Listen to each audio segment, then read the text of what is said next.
So I'm going to do this problem from the back of the book on Serway about work and energy. So this comes from chapter 7, Serway,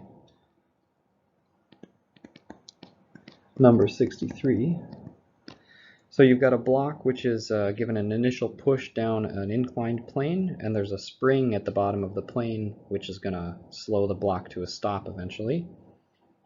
And you know the spring constant of the spring and the angle of the plane. You know the mass of the block, and you know the distance that the block is from the spring. And you also know the initial speed of the block. So the question is, by what distance is the spring compressed when the block momentarily comes to rest? Sorry. Okay. So it's an energy problem. You can solve this with conservation of energy, but it comes with from chapter 7, which has to do with work. So I'm going to use the work energy theorem. So we want to think about what forces are doing work on the block, and that will help us determine the distance that the spring has been compressed. So since we're interested in work, we need to think about forces, right? So first thing we should do is, as usual, draw a sort of careful sketch of the situation and a free body diagram for the block. So I'll do that on the next slide here. So in the top here, I've drawn the initial and final situations. The initial situations given in the problem.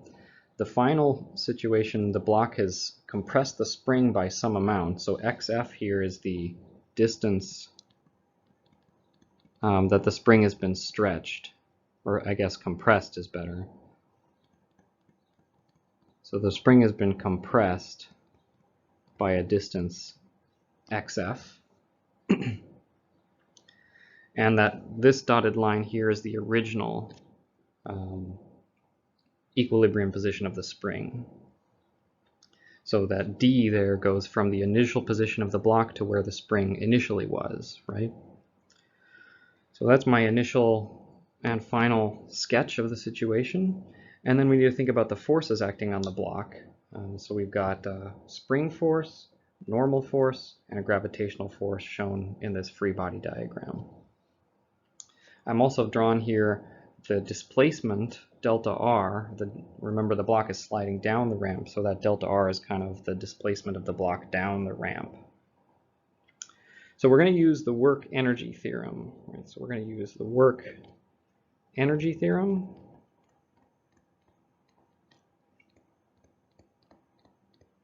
We're going to use, so what is that? The net work done on the block is equal to its change in kinetic energy, right? Now each one of these forces might be doing work, so we would have the work done by the gravity plus the work done by the normal force plus the work done by the spring force is equal to the change in kinetic energy of the block, K final minus K initial. And then remember that the work done by some force is the magnitude of the force, the distance over which it acts, delta r, times the cosine of the angle between those two things. This is for a constant force only.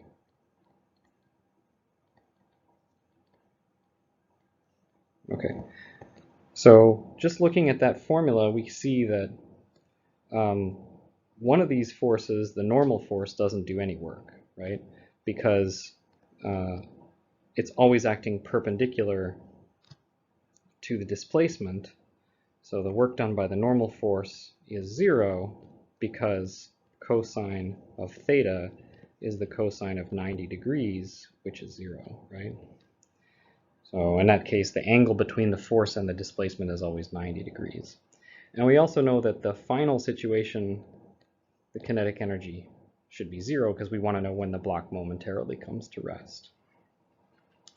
All right, so what we have to do is calculate these other two forces, the work done by gravity and the work done by the spring force. So let's do the work done by gravity first. That's not too bad. So let me call it, this angle theta is the angle of the ramp, right? 20 degrees in this problem. So let's calculate the work done by gravity. We can use this formula because it's a constant force. the magnitude of the force is mg. The distance over which the gravitational force acts is the whole distance over which the block travels. So the whole distance the block travels is d plus xf, right? It travels d to where the point where it hits the spring for the first time, and then it travels an additional xf when it's compressing the spring. So that's the force, that's the distance, and then we have a cosine of the angle between those two vectors, right? So what is that angle that we're interested in? It's really this angle here, 90 degrees minus theta. The angle between the gravitational force and the displacement is 90 degrees minus theta. Okay. But cosine of 90 minus theta is the same as sine of 90 minus theta, so I just get here mg d plus xf sine of theta. Okay. So that's the work done by gravity. Now the next step, we need to worry about the work done by the spring force, and that's a little bit more complicated. The spring force is not a constant force, so I can't use this formula F delta R cosine of theta. I have to use a different method, so we'll do that on the next slide. Okay, so for a non-constant force, I can't use work equals force times distance. I have to use the work is the area under the curve, the F versus X curve. So a spring, remember, has F equals to minus kx. So I've drawn here a graph which has the force of the spring on the y-axis and x on the x-axis, and the spring force is a line with a slope minus k.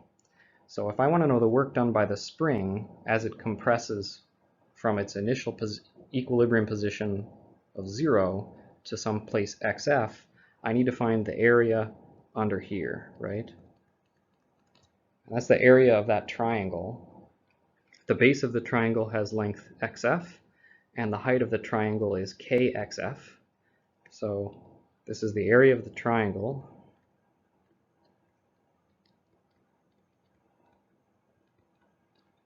One half times the base, which is xf, times the height, which is minus kxf.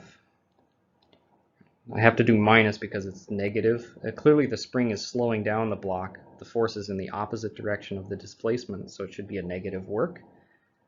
And so this is 1/2 k with a minus sign xf squared. This is the work done by the spring. Okay. So we've got the work done by gravity, we've got the work done by the spring, so now we just need to put everything together and to solve the problem. Okay, so we've got our work energy theorem here. The work done, the net work done on the block is equal to its change in kinetic energy. That's the work done by gravity plus the work done by the spring is equal to kf minus ki, but kf is 0, so it's just equal to minus ki. So now all we have to do is remember, in the previous slide we had worked out the expressions for the work done by gravity and the work done by the spring. This was mg times d plus xf times the sine of theta, and the work done by the spring was minus 1/2 k xf squared is equal to minus the initial kinetic energy minus 1/2 k, sorry, m v squared. Okay. So we have now an equation. What do we know in this equation? We know everything except for xf. We know m, we know vi, we know k, we know sine of theta. So all we have to do now is solve this for xf. It's a little bit ugly, it's a math problem because this is a quadratic equation. So we're going to have to do a little bit of math to solve this, but at this point the physics is done. We've written down our work energy theorem, and now we just have to solve that quadratic equation. So I'll walk you through the math in the next couple slides, but at this point the physics is finished. Now we just have to crank through the math. Okay, so to finish the problem we just need to solve the quadratic equation. So on the top line, I just rewrote the equation from the previous slide. The first term was the work done by the spring, the second term was the work done by the spring, and then the right side is the change in kinetic energy. So then all I did is just rewrote in the more typical quadratic equation form, something times x squared plus something times x plus something is equal to 0. So we need to use the quadratic equation. Let me remind you what that is. Okay, so there's your quadratic equation. I'm going to do a little trick, which is that I like the coefficient b to be -1. So what I'm going to do is divide everything here by minus mg sine theta, so the coefficient b will be -1. So there we go. So I just divided everything by minus mg sine theta. So the sign changed everywhere, and then the coefficient b became -1. So now I've got here, this is my a, this is my b, and this whole thing, this whole mess is my c. Notice there's a m that's going to cancel out here. So I need to plug those into the quadratic equation. It's going to get a little bit messy, but not too bad. So there we go. Plugged in b, a, and c into the quadratic equation. So it looks pretty bad, but there's some simplifications that can happen. So since we're dividing by a fraction, I'll put that up onto the numerator, and then I'll simplify that term under the radical a little bit. Okay, so what I did is I just flipped up the denominator into the numerator, and then I just did a little bit of simplification of that radical there. So we've got now a final formula for xf. We just have to plug numbers into this formula. So let's do that starting on the next slide. Okay, so it's a little complicated. We have to plug in all of the numbers here. Since it's so complicated, I'm going to do it in steps. So let's just take this thing here under the radical. Let's figure out what that is. So let's plug in all those numbers and determine the value of that thing. So I'll pause the narration and I'll show you what it looks like. So before we go any further, those are all the numbers. Let's check the units here. What should the units of this term be? Notice that it's added to 1 here, and 1 doesn't have any units, right? So the units of this term, there shouldn't be any. All the units should cancel out. So let's make sure that works. So let's check the units.